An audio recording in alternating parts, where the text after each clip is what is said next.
بسم اللہ الرحمن الرحیم۔ سیرت النبی صلی اللہ علیہ وسلم کے سلسلے کی اس نشست میں آج ہم ہیرا کی بادشاہی کے بارے میں پڑھیں گے۔ اس سے پچھلی نشست میں ہم نے یہ پڑھا کہ جزیرۃ العرب پر اسلام کی آمد جب ہوئی تو وہاں پر دو قسم کے حکمران تھے، تاج پوش اور بغیر تاج پوشی کے۔ تاج پوش بادشاہوں میں شاہان یمن، شاہان آل غسان اور شاہان ہیرا تھے، جبکہ باقی عرب حکمران وہ تاج پوش نہیں تھے۔ پچھلی نشست میں ہم نے یمن کی بادشاہت کے بارے میں پڑھ لیا تھا۔ آج ہم دوسری بادشاہت جو ہیرا کی بادشاہت ہے اس کے بارے میں پڑھیں گے۔ یاد رہے کہ یہاں پر ہیرا سے وہ عام لفظ جو اردو میں استعمال ہوتا ہے وہ مراد نہیں ہے۔ یہاں ہیرا لفظ اس ہا سے شروع ہوتا ہے جو جیم کے بعد آتی ہے۔ تو آئیے ہم اس کے بارے میں پڑھتے ہیں۔ ہیرا کی بادشاہی۔ عراق اور اس کے نواحی علاقوں پر کوروش کبیر، جسے خورس یا سائرس ذوالقرنین بھی کہا جاتا ہے، اور اس کا زمانہ 557 قبل مسیح سے 529 قبل مسیح تھا۔ اس زمانے ہی سے اہل فارس کی حکمرانی چلی آ رہی تھی۔ عراق اور اس کے نواحی علاقوں پر کوروش کبیر کے زمانے ہی سے اہل فارس کی حکمرانی چلی آ رہی تھی۔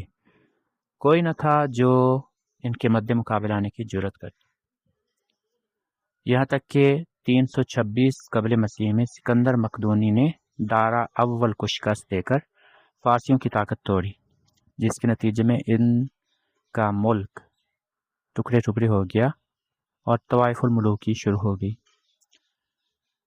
یہ جو سلسلہ تھا یہ 230 عیسوی تک جاری رہا، اور اسی دوران قحطانی قبائل نے ترک وطن کر کے عراق کے ایک بہت بڑے شاداب سرحدی علاقے پر بود و باش اختیار کی۔ پھر عدنانی تارکین وطن کا ریلا آیا اور انہوں نے لڑ بڑھ کر جزیرہ فراتیہ کے ایک حصے کو اپنا مسکن بنا لیا۔ دوسری طرف 226 عیسوی میں اردشیر نے جب ساسانی حکومت کی داغ بیل ڈالی تو رفتہ رفتہ فارسیوں کی طاقت ایک بار پھر پلٹ آئی۔ اردشیر نے فارسیوں کی شیرازہ بندی کی اور اپنے ملک کی سرحد پر آباد عربوں کو زیر کیا۔ اسی کے نتیجے میں خزاعہ نے ملک شام کی راہ لی، جبکہ ہیرا اور انبار کے عرب باشندوں نے باج گزار بننا گوارا کیا۔ اردشیر کے عہد میں ہیرا، بادیت العراق اور جزیرہ کے ربیعی اور مزری قبائل پر جزیمت الوضاح کی حکمرانی تھی۔ ایسا معلوم ہوتا ہے کہ اردشیر نے محسوس کر لیا تھا کہ عرب باشندوں پر براہ راست حکومت کرنا اور انہیں سرحد پر لوٹ مار سے باز رکھنا ممکن نہیں، بلکہ اس کی صرف ایک ہی صورت ہے کہ خود کسی ایسے عرب کو ان کا حکمران بنا لیا جائے جسے اپنے کنبے قبیلے کی حمایت و تائید حاصل ہو۔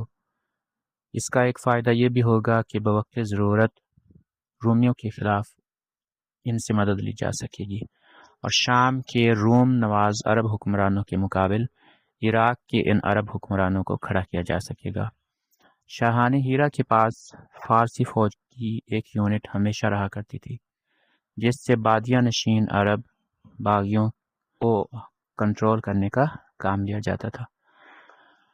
268 عیسوی کے عرصے میں جزیمہ فوت ہو گیا اور عمر بن عدی بن نصر لخمی اس کا جانشین ہوا۔ یہ قبیلہ لخم کا پہلا حکمران تھا اور شاپور اردشیر کا ہم عصر تھا۔ اس کے بعد قباز بن فیروز کے عہد تک ہیرا پر لخمیوں کی مسلسل حکمرانی رہی۔ قباز کے عہد میں مزدک کا ظہور ہوا جو اباحیت کا علم بردار تھا۔ قباز اور اس کی بہت سی رعایا نے مزدک کی ہمنوائی کی۔ پھر قباز نے ہیرا کے بادشاہ منذر بن ماؤس سما کو پیغام بھیجا کہ تم بھی یہی مذہب اختیار کر لو۔ منذر نے انکار کر دیا۔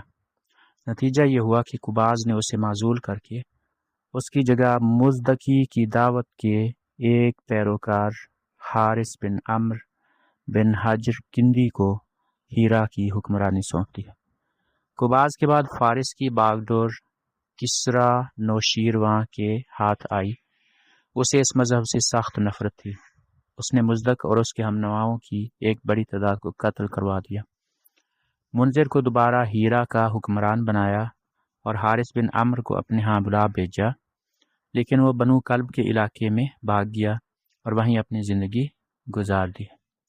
منذر بن ماؤس سما کے بعد نعمان بن منذر کے عہد تک ہیرا کی حکمرانی اسی کی نسل میں چلتی رہی۔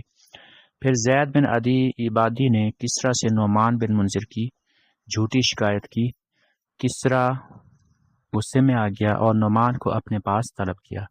نعمان چپکے سے بنو شیبان کے سردار حانی بن مسعود کے پاس پہنچا اور اپنے اہل و عیال اور مال و دولت کو اس کی امانت میں دے کر کسرا کے پاس گیا۔ کسرا نے اسے قید کر دیا اور وہ قید ہی میں فوت ہو گیا۔ ادھر کسرا نے نعمان کو قید کرنے کے بعد اس کی جگہ ایاس بن قبیصہ تائی کو ہیرا کا حکمران بنایا اور اسے حکم دیا کہ حانی بن مسعود سے نعمان کی امانت طلب کرے۔ حانی نے صرف انکار ہی نہیں کیا بلکہ اعلان جنگ بھی کر دیا۔ پھر یہ ہوا کہ ایاس اپنے ساتھ کسرا کی لاؤ لشکر اور مرزبانوں کی جماعت لے کر روانہ ہوا اور زیکار کے میدان میں فریقین کے درمیان گھمسان کی جنگ ہوئی، جس میں بنو شیبان کو فتح حاصل ہوئی اور فارسیوں نے شکست پائی۔ یہ پہلا موقع تھا جب عرب نے عجم پر فتح حاصل کی تھی۔ یہ واقعہ نبی صلی اللہ علیہ وسلم کی پیدائش کے تھوڑے ہی دنوں بعد کا ہے۔ آپ صلی اللہ علیہ وسلم کی پیدائش ہیرا پر ایاس کی حکمرانی کے 8ویں مہینے میں ہوئی تھی۔ ایاس کے بعد کسرا نے ہیرا پر ایک فارسی حاکم مقرر کیا، لیکن 632 عیسوی میں لخمیوں کا اقتدار پھر بحال ہو گیا اور منذر بن معرور نامی اس قبیلے کے ایک شخص نے باغڈور سنبھال لی، مگر ابھی اس کو برسر اقتدار آئے صرف 8 ماہ ہوئے تھے کہ حضرت خالد بن ولید رضی اللہ عنہ اسلام کا سیل رواں لے کر ہیرا میں داخل ہوئے۔